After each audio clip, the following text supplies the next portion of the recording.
포스가. 네, 안녕하세요. 저는 배우 유원재라고 합니다. 저는 맨 처음에 제 계좌번호 타투가 화제가 됐을 때 엄청 놀랐어요. 계좌번호 타투가 있어? 여기 이거 아주 거꾸로 했어. 실제로 쓰는 은행 계좌? 실제로 은행 가니까 계속 써야 되는 거예요. 가르쳐 드려야 되는 거예요. 그렇지. 아 이거 너무 불편하다. 그리고 그날 바로 밤에 아는 타투이스트한테 가가지고 계좌번호를 받았어요. 와. 근데 이게 몸에 새기는 건데도. 다른 사람들보다는 진짜 별 아무 생각 없이 한 것 같아요. 네.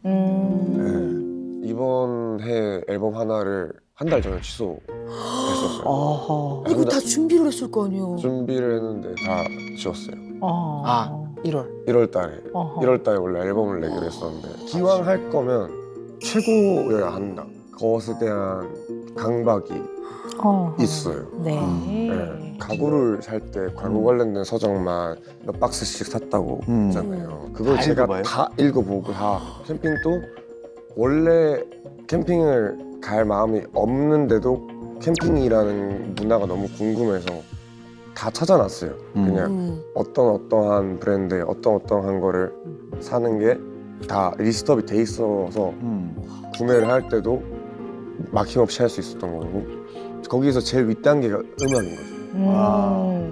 네. 자, 그런데 어떤 생각도 좀 해봐야 되냐면 결정하는데 어려움이 있다고 봐요. 그래서 얼핏 쭉 들으면 굉장히 결정을 단호하게 분명하게 빨리 화끈하게 하는 것 같거든요.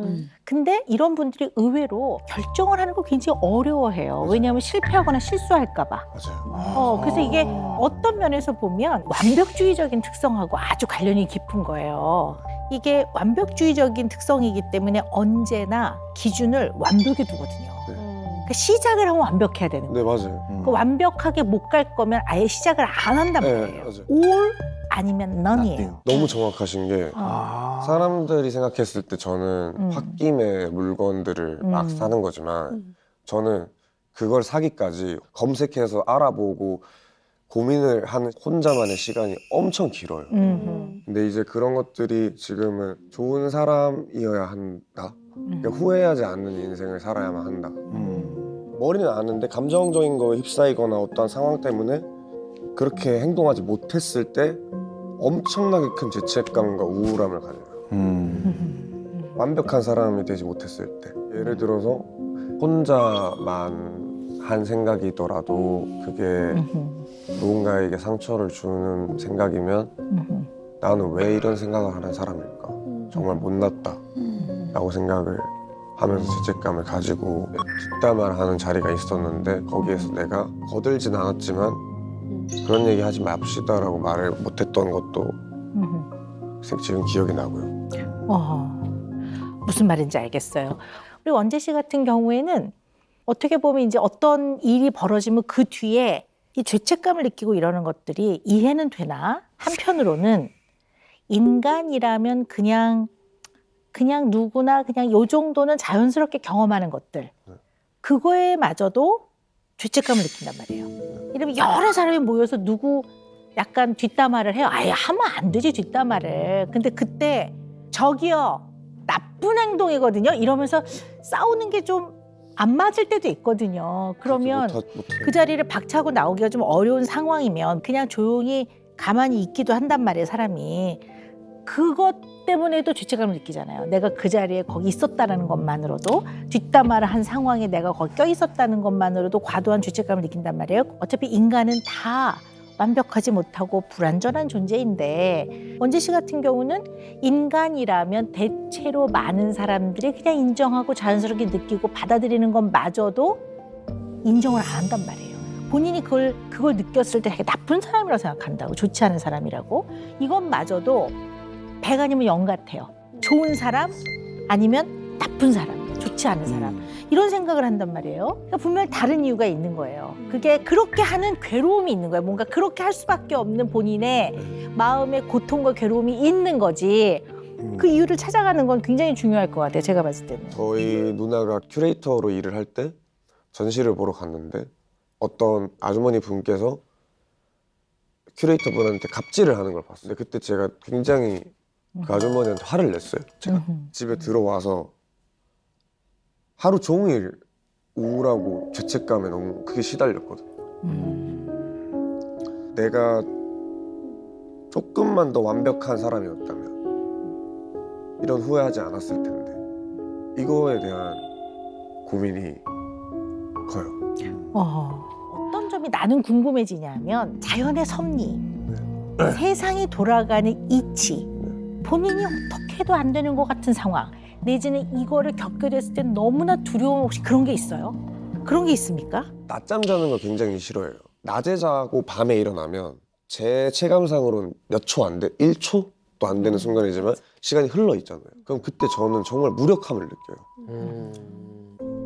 이렇게 시간이 훅 지난 것처럼 내 인생도 이렇게 훅 지나겠구나. 제가 처음 여기서 말씀을 드리는 건데 또렷이 기억나는 장면이 할머니 입관을 봤을 때 할머니 입관. 뻥 하고 뒤통수를 맞은 것처럼 사람은 죽어야 되네? 언젠가는? 이 생각이 들었어요.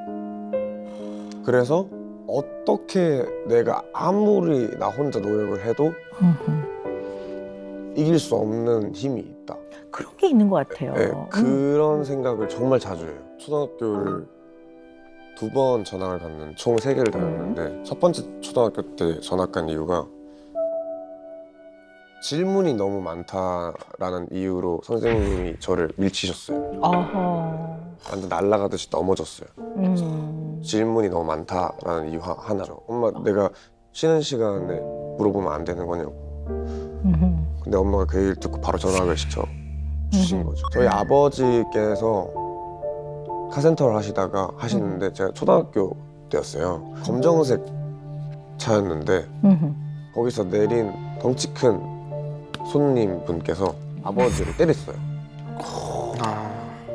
그거를 저는 이렇게 사무실 안에서 봤어요.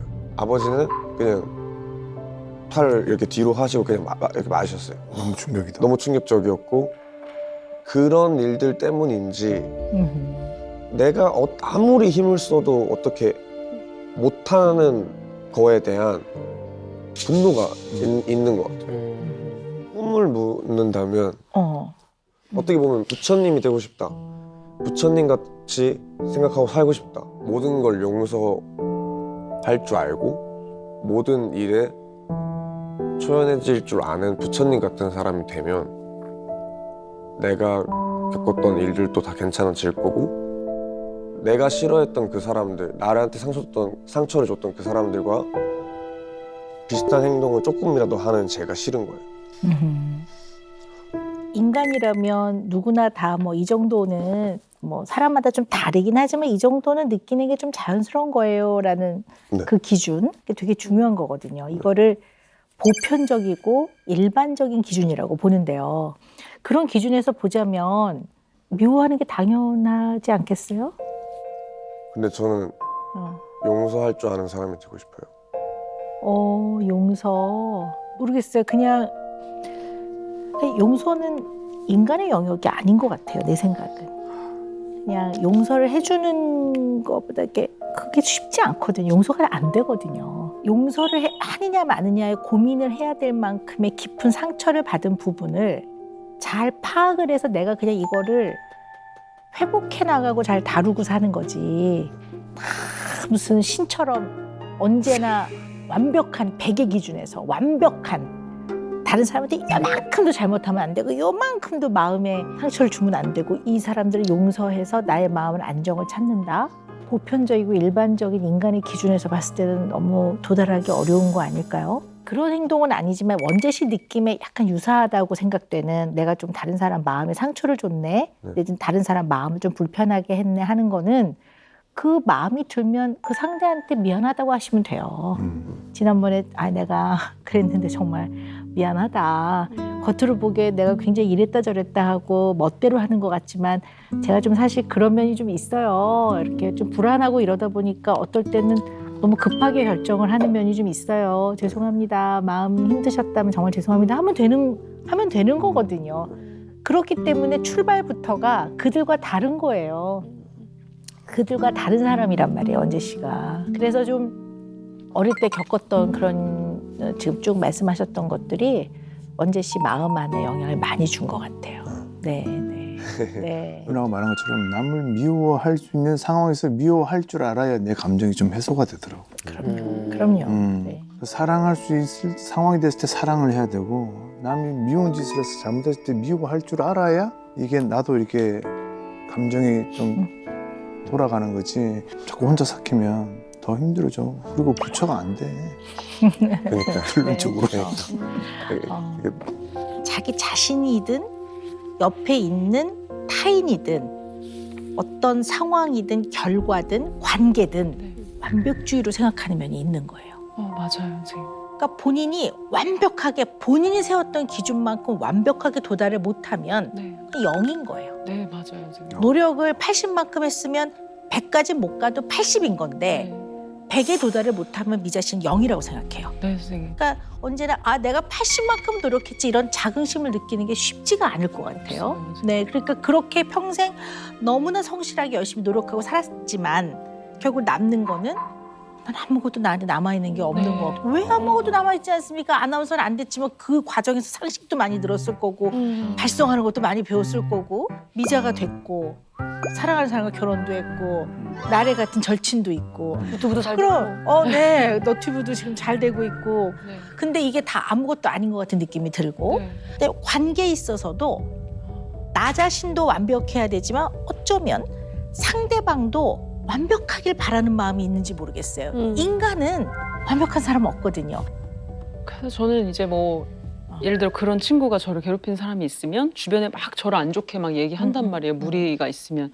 그러면은 그냥 거기 뭐 예를 들어 그 저랑 친했던 친구가 몇 명 있어도 가서 너도 이 얘기 들었어? 나 아니야. 이렇게 할 그것도 없고 그냥 전체를 다 안 봐버려요.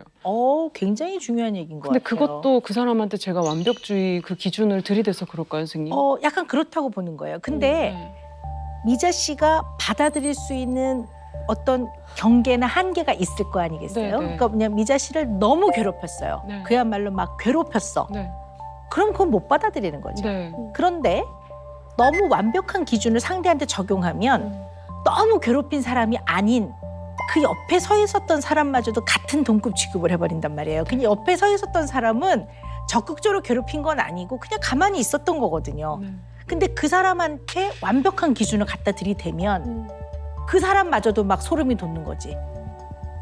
그렇게 생각하면 인간관계에서 남는 사람이 어디 있어요? 선생님 이거 진짜 맞아요. 우리가 인간관계에서 상식적으로 절대 하면 안 되는 게 있죠. 그건 안 되는 거 맞아요. 네. 근데 꼭 그런 게 아닌 인간이 약한 면들이 있어요. 네. 그러니까 그런 데서 나오는 것들에 대해서는 조금 한 발 물러서서 네. 한 번쯤 조금 이렇게 바라봐 보면 그게 상대를 위한 게 아니라 미자 씨 자신한테 네. 도움이 많이 될 것 같아요. 네, 네.